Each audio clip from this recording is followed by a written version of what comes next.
今天我们用48.4 HRC 的标准块来校准操作电动落实硬度计。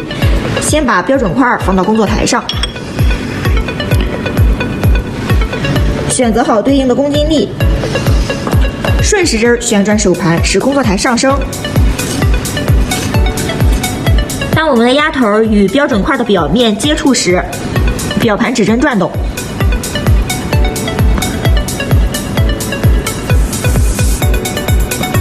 转动3圈后对表，点击屏幕开始键，硬度计自动加载。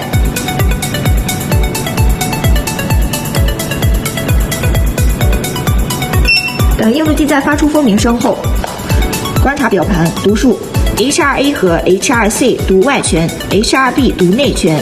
我们测量的是 HRC， 所以说读外圈是得48.5 HRC。